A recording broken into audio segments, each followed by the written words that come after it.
Why is it that some spectacular race car crashes produce only minor injuries? How can 3 collisions occur in this one crash between a car and a wall? The answers are determined by the laws of nature and can best be explained when physics meets biology.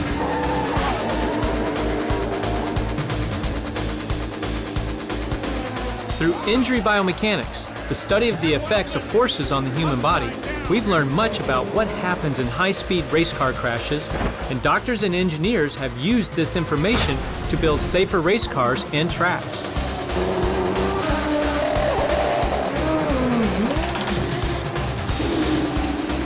In a similar way, the study of injury biomechanics and crash testing has helped us learn what happens to the human body in passenger car crashes, and what works and doesn't work to reduce injuries and deaths in real-world crashes.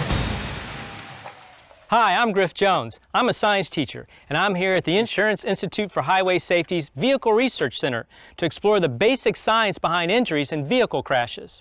So let's go behind the scenes and take a closer look at what happens to the human body in a crash. What is the first scientific discipline that comes to mind when you think of car crashes? It's probably physics, right? Because Newton's laws of motion govern what happens to a vehicle in a crash. But if we want to understand how crashes cause injuries to people, we need to look at what occurs when physical forces are applied to organs, tissues, and cells. This happens when physics meets biology in a field called injury biomechanics. The Institute's Vehicle Research Center is a world-class facility for vehicle research and testing. A reporter described the crash hall with its 3 runways as a cross between a Hollywood soundstage and a NASA clean room. Vehicles are propelled down the runways at precise speeds, using a system of nitrogen-powered hydraulic motors and cables. The lighting array provides up to 750,000 watts of non-glare illumination for the 500 frames per second high-speed cameras. The research tests they're conducting here today focuses on how injuries occur in real-world crashes. This experimental crash replicates one in which a car hit a tree.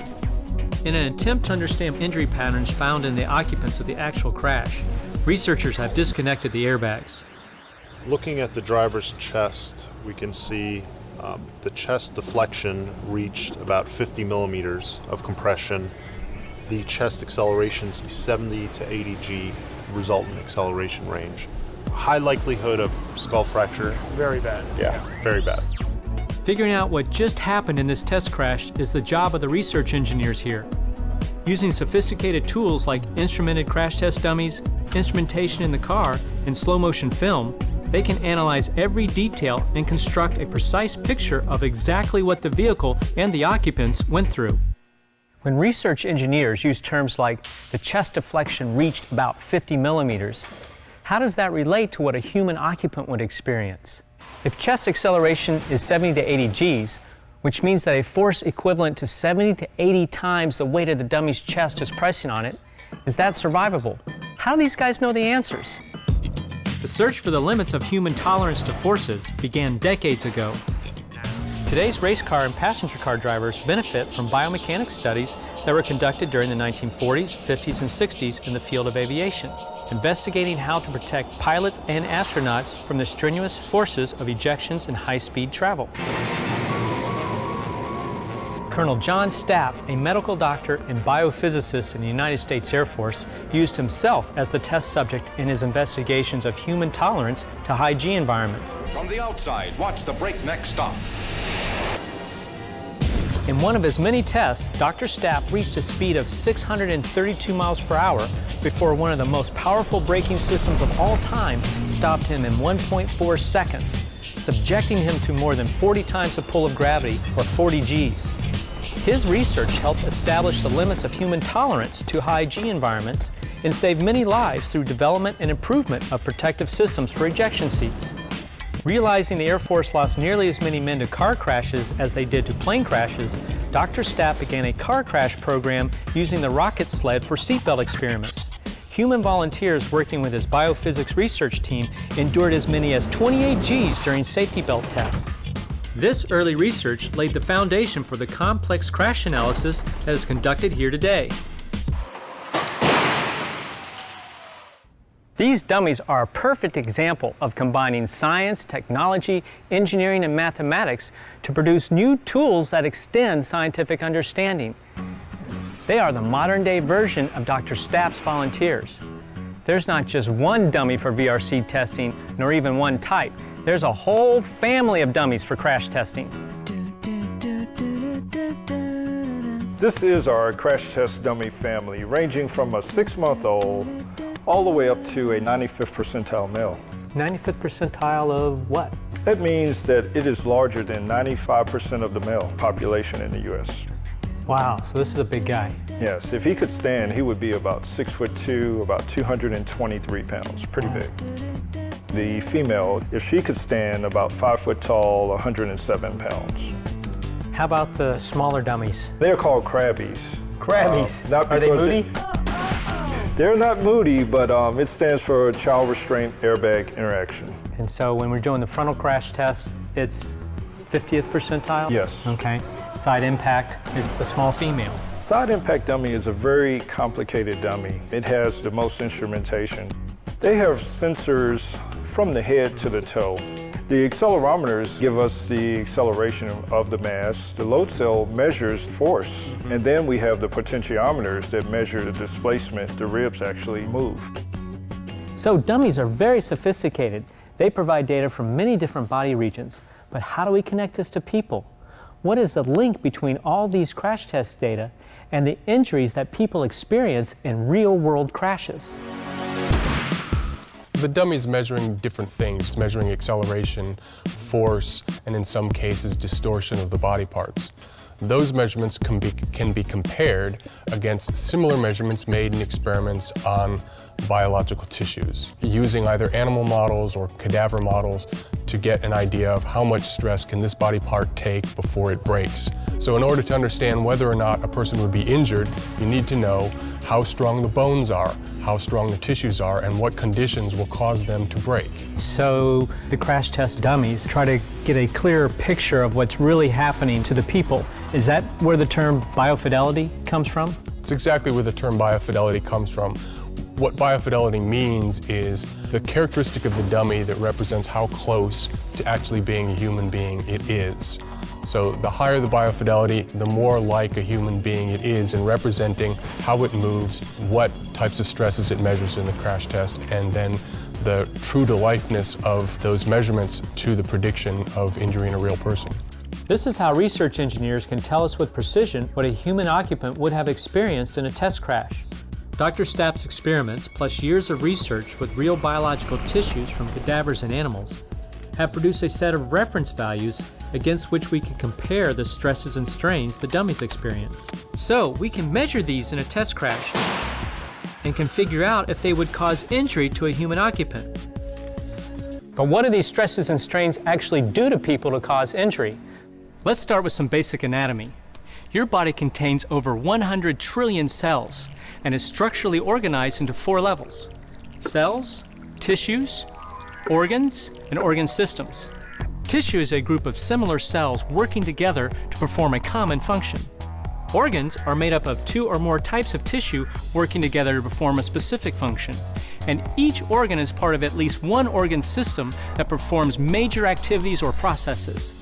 Your body contains 4 fluid-filled spaces called body cavities that house and protect your major internal organs. Within the body cavities, your organs are suspended in fluid that supports their weight and prevents them from being deformed by normal movements. Your organs are also protected by your bones and muscles. For example, your heart and lungs are protected by your rib cage and sternum inside the thoracic cavity. Your brain is encased within your cranial cavity and is protected by your skull. Now, with this as background, remember the question from the beginning of this film. How is it possible to have 3 collisions in a single crash? Remember, the laws of physics hold true everywhere. On a highway, on a racetrack, and even inside your body. If a race car is going 200 miles per hour, so is the driver's body and every organ inside it. Let's answer the question. The first collision is between the car and the wall. The second is between the driver and the car's interior. And the third is between the driver's internal organs and the inside walls of his or her body cavities. Tell me a little bit more about the injury. To help us understand more about what happens to organs in the third collision, let's meet Dr. Stephen Olvey, a neurocritical care physician and director of the Neuroscience Intensive Care Unit at the University of Miami's Jackson Memorial Hospital. Basically, during a crash, you have three collisions. You have the initial crash of the vehicle. Then you have the occupant hitting something inside the car and coming to a sudden stop. This results in impacts inside the body. For example, the lungs can hit the inside of the rib cage, the heart can hit the breastbone or inside of the rib cage, resulting in either a pulmonary contusion or myocardial contusion. This is what causes ruptured spleens, lacerated livers, because you have part of the organ well anchored and the other part is free to move about. And this causes a shearing force to take place in the organ, resulting in hemorrhage or tearing of the tissue. The brain is enclosed in a rigid case, the skull, and it's cushioned and surrounded by the cerebral spinal fluid. The cerebral spinal fluid is actually a different density than the brain itself, so in the event of an impact to the skull, the brain begins to move, the cerebral spinal fluid begins to move, but it moves at a different rate than the brain. So it'll actually displace the brain in the opposite direction of the initial impact to the brain. This simple experiment helps illustrate the phenomenon. This represents your skull. There's water inside representing your cerebral spinal fluid, and the red gel is your brain. The gel floats because it's less dense than water, just like your brain is less dense than your cerebral spinal fluid. What do you think will happen to the brain during impact? Will it move forward, backward, or stay in the same spot? Let's see. The initial movement of the brain is toward the back of the skull. The more dense cerebral spinal fluid moves toward the side of the skull impact, displacing the brain in the opposite direction. If the impact is strong enough, the brain will initially impact the back wall of the skull, then rebound and hit the front of the skull. This type of injury is called the coup contre coup, which is a French term meaning blow against blow. The order of events inside the skull is still debated in the medical community. Whether the more dense fluid displaces the brain in the opposite direction first, or whether the brain moves in the direction of the initial impact first and then is displaced by a wave of spinal fluid is not yet fully understood. By the way, this simple experiment was designed by a high school student for her science fair project. It was later published in a medical journal and has contributed to the debate. Crash injuries occur when stress develops in tissue. Another way this happens is when one part of the tissue or organ is firmly attached to the torso and another part is free to move. For example, with the heart and its blood vessels, the ascending aorta and its arch are mobile, while the descending aorta is fixed. Here's a demonstration of how a sudden stop, like a third collision, can cause an acceleration injury to the aorta. The aortic arch is represented by the unsupported gel. The gel inside the tube represents the descending aorta, which is fixed to the body. Try to predict what will happen during the collision.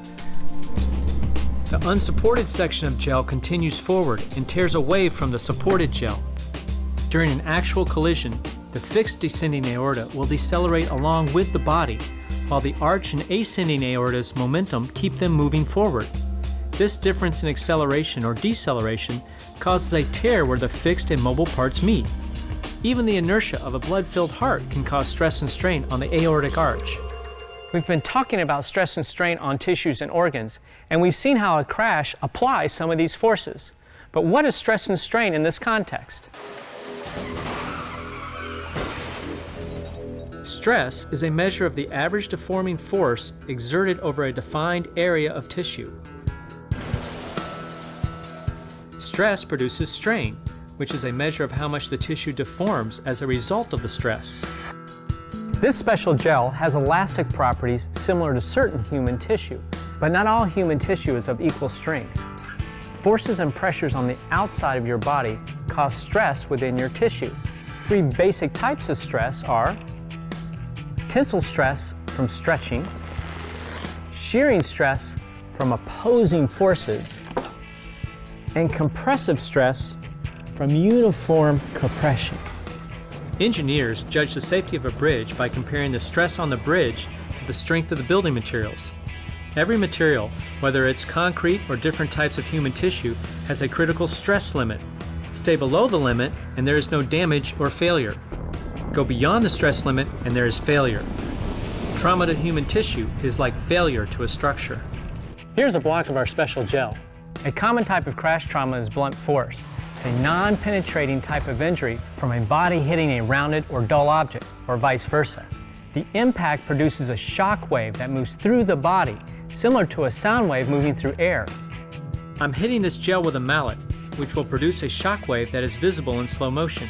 These waves change speed and/or direction as they move through tissues of differing densities, producing complex wave interactions that cause stress and strain in tissues and organs. Bigger and more concentrated impact forces produce bigger and potentially more damaging shock waves, thus more, potentially more damaging, stress and strain. If the type and size of the stress exceeds the strength of the tissue, then an injury occurs. But what exactly is it that shock waves do to injure tissue? As shock waves move through tissue, they disrupt function at the cellular level. You actually get injury to the cells themselves and they begin to malfunction. You get potassium, glutamine, and glucose leaving the cell, calcium entering the cell. In a brain injury, this shift of ions within the brain causes the release of chemicals that can interfere with the brain's ability to regulate its own blood flow, and therefore its delivery of oxygen to the individual cells. This failed auto-regulation, as it's called, can cause areas of the brain to become ischemic. That means they don't get the oxygen delivered that's necessary to function, and therefore they're at risk of malfunction to the point of cell death. It's a chain reaction or a cascade of chemical events that takes place at the cellular level.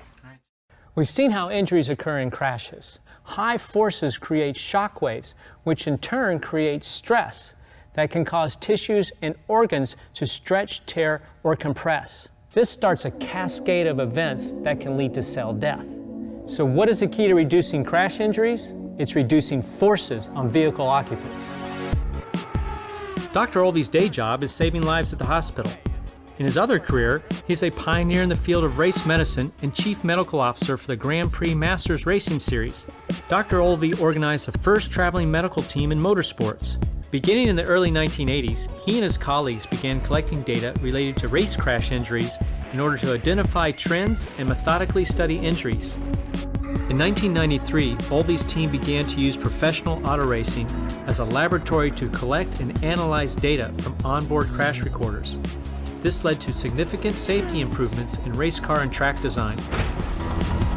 Now they've had some innovations in the wall as well, so that the wall has some give to it. It's called the Safer Wall, and it's a series of styrofoam plates behind the barrier that absorbs the shock of an impact, and it really cuts the strength of the impact by 40 to 60%. You've heard about crash recorders in airplanes, so we have crash recorders in race cars as well. This box has triaxial accelerometers, which measure accelerations in 3 directions: vertical, horizontal, and longitudinally. So in the event of a crash, they can take the data off of this recorder, take it back to the laboratory, know exactly what the driver went through in that crash. This allows you to make computer models and reenact the crash, and you can make changes to the car. Advances in motorsport safety brought about by the study of injury biomechanics have made a big difference in drivers being able to survive high-speed crashes. He's going to unbolt himself from the 6-way harness. Safety features like 6-point harnesses, rigid safety cages or tubs, energy-absorbing head surrounds, breakaway parts, and energy-absorbing walls have contributed to reducing forces on drivers and preventing injuries. In the vehicles we drive, The study of injury biomechanics has contributed to huge improvements in vehicle design. Many of these improvements have resulted from the work of the Vehicle Research Center. The key here is This is Adrian Lund. He's president of the Insurance Institute for Highway Safety. you try to design the structure of the car so that it crushes in front, so you're bringing the car to a stop slowly over time. If you bring the car to a stop slowly, that gives you time to protect the occupants inside. So that's a little extra time for you to manage the occupants' kinetic energy. We have a good safety cage here. That means that there's plenty of room for the belt and the airbag to give them more ride down space. So even after the front of the vehicle has come to a stop, the safety belt can stretch a little further, the airbag will deflate, and they can ride that down. We're finding ways through our research to lengthen that amount of time over which these changes occur. Here's a challenge I give my students. Design an egg-carrying car from only 2 sheets of paper but with unlimited amounts of glue. I provide the wheels and axles, but they must apply their science, knowledge, and skills to produce a crash-worthy vehicle that protects the egg. The car with the most momentum that is able to protect the egg is declared the winner. Safe car. No injuries.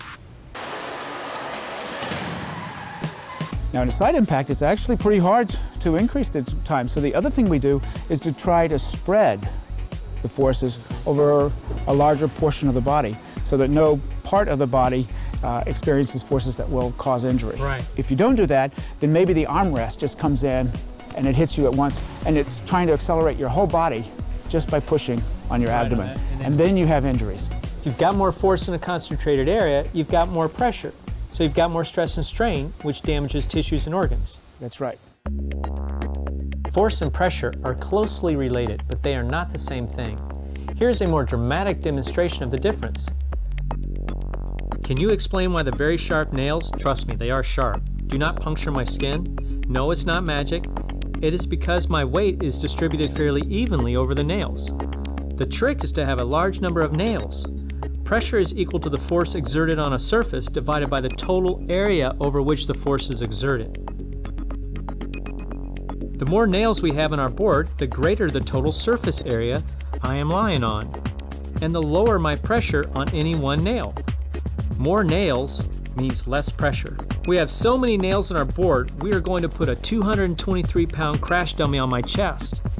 Even though the force has increased, there are still enough nails to keep the pressure at a safe, although rather uncomfortable, level.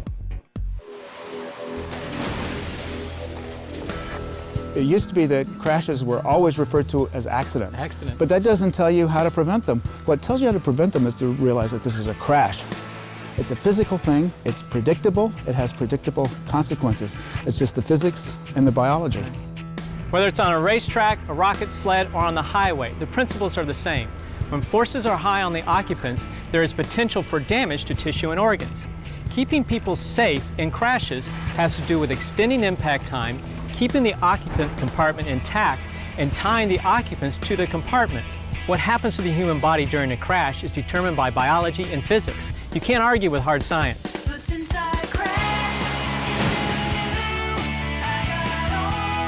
But what does stress and strain mean? God! 3 basic types of stress are tensile stress from stretching. Upside down! This happens when biology meets physics. Oops. When physics meets biology.